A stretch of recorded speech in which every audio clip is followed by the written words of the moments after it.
Sunday's Super Bowl 55 highlights the best that the NFL has to offer, but the league is trying to change how it operates when it comes to matters of diversity and racial equality.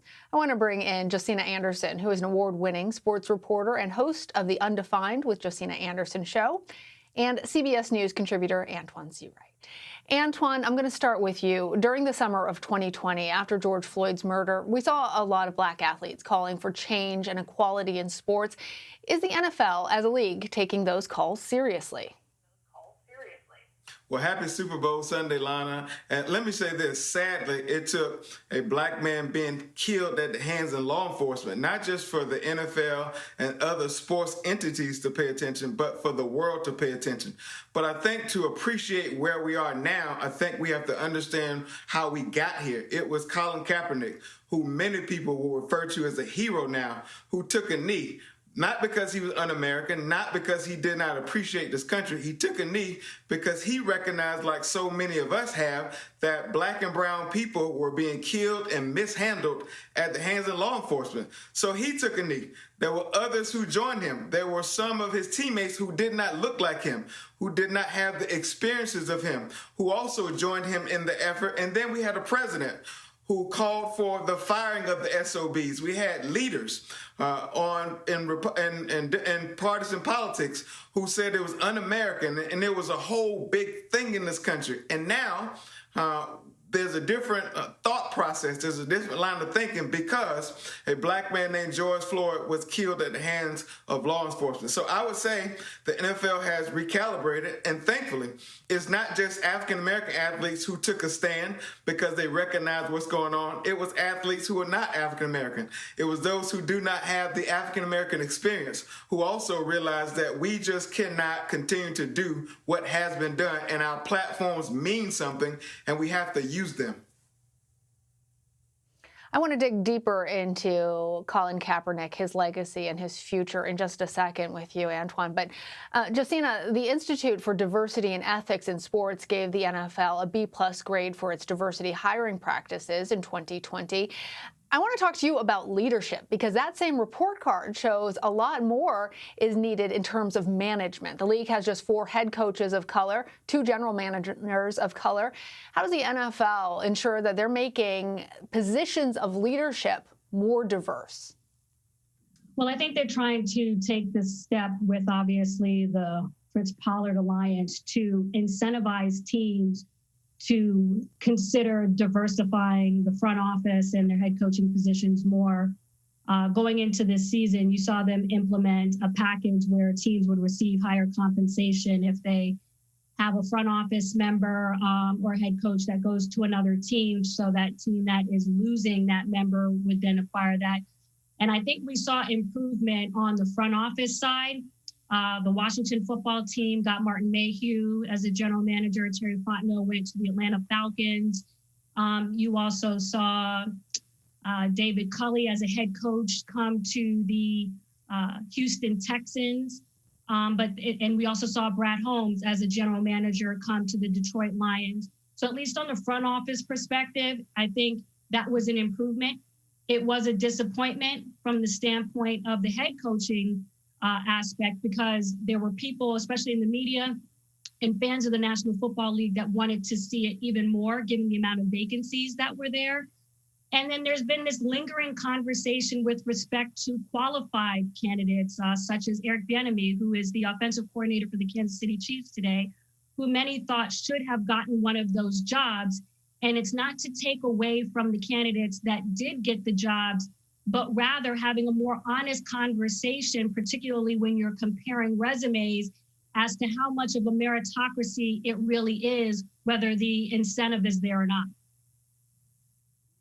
And I want to follow up with you on this point, because you heard our colleague Antjuan talking about Colin Kaepernick.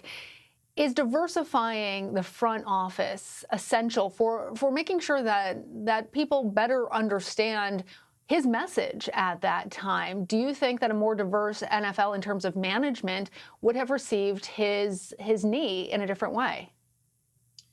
Well, at least from the standpoint of the San Francisco 49ers, I feel like that team in particular has an owner that is very understanding and has kind of like a welcoming spirit. Jed York and the front office there and the head coach there, I think actually is a team by comparison to other teams that is more accepting of that.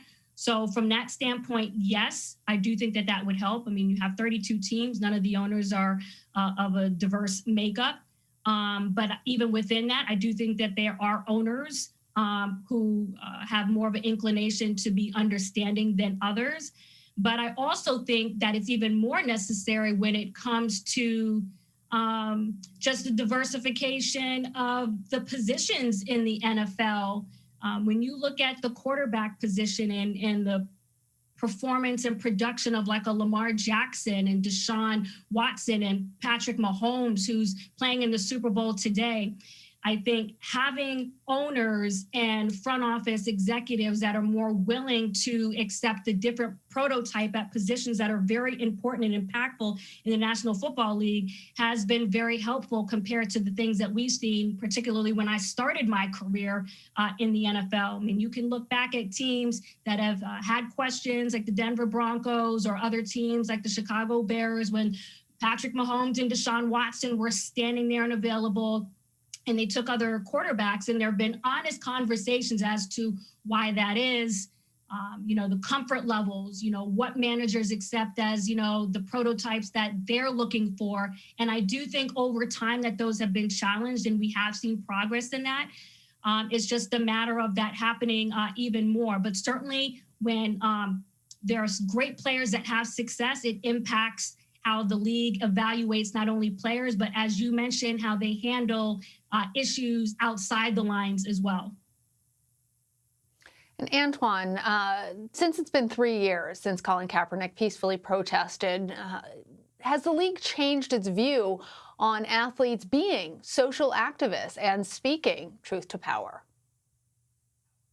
Well, as we learn in yoga, the league has had to make adjustments. League owners have had to make adjustments. Those who work in football and sports in general have had to make adjustments. Keep in mind, while Cap is a modern-day spark plug for change, there were other spark plugs for change before Kaepernick, whether it was Muhammad Ali, Wilma Rudolph, Hammered Hank Aaron, Jackie Robinson. So many of those served as spark plugs for change, and they were able to apply pressure in their own way. And not only did it change the game of sports, it changed the American experiment for so many things and so many people. And I think what we've all figured out from the Kaepernick experience is that when these things happen in our communities, they just don't impact the communities that they happen in. They impact the world.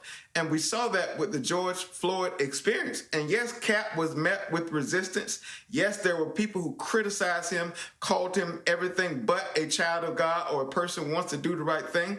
But as my mother always reminded me, life is understood in the present, but best appreciated in retrospect.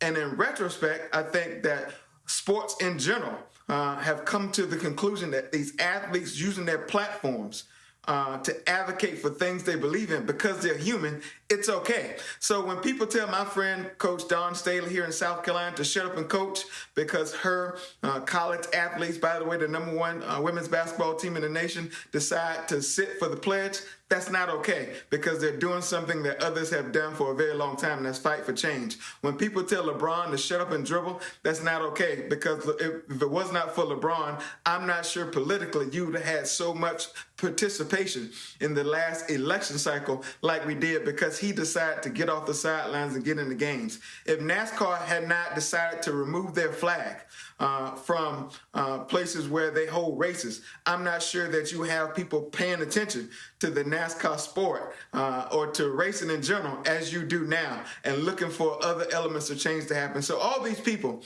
are agents of change, spark plugs of change. And I think the NFL has recalibrated, and I think they're working towards joining the rest of us and trying to make this union also more of the perfect. Antjuan, I always like it when we get to hear a little bit of your mom's wisdom. Thanks for sharing that with us.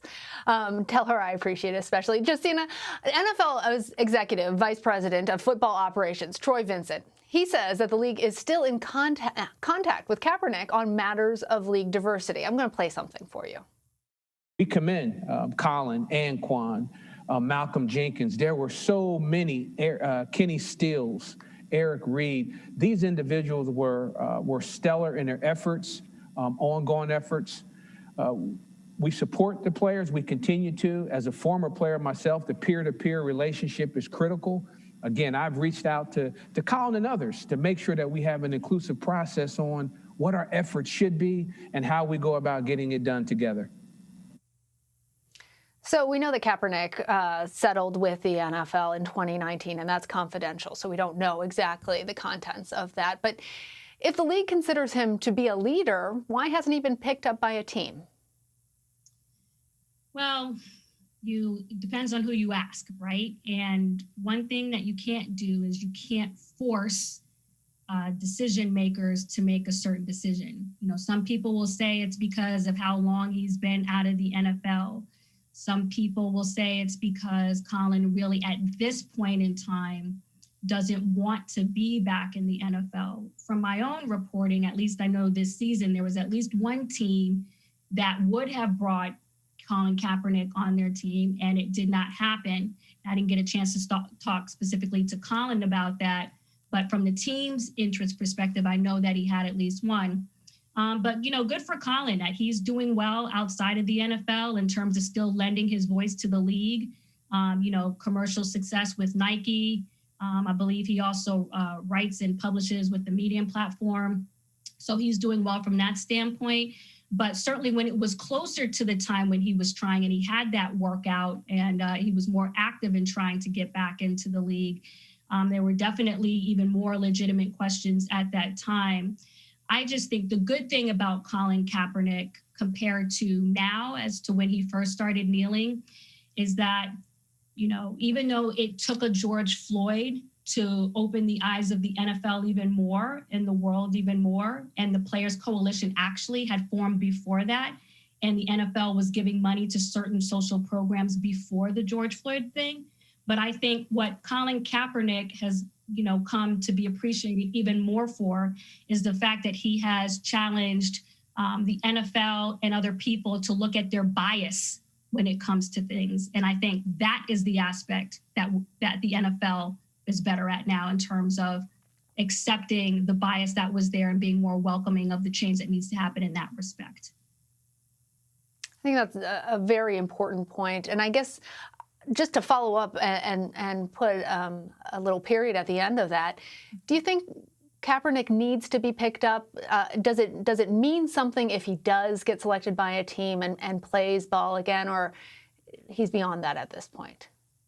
Well, I think the best answer to that is that Colin Kaepernick needs to affirm that he wants to be back in the NFL. I mean, I talk to general managers and front office people every day of the week, and at least on their perspective, to be objective, you know, they always say to me that we feel like we need to hear from Colin Kaepernick directly and feel that he 100% wants to come in. That's how they feel. I'm not saying I agree with that or not, but I think it would be helpful. At this point, being this many years away from it, I can't even say that I'm sure.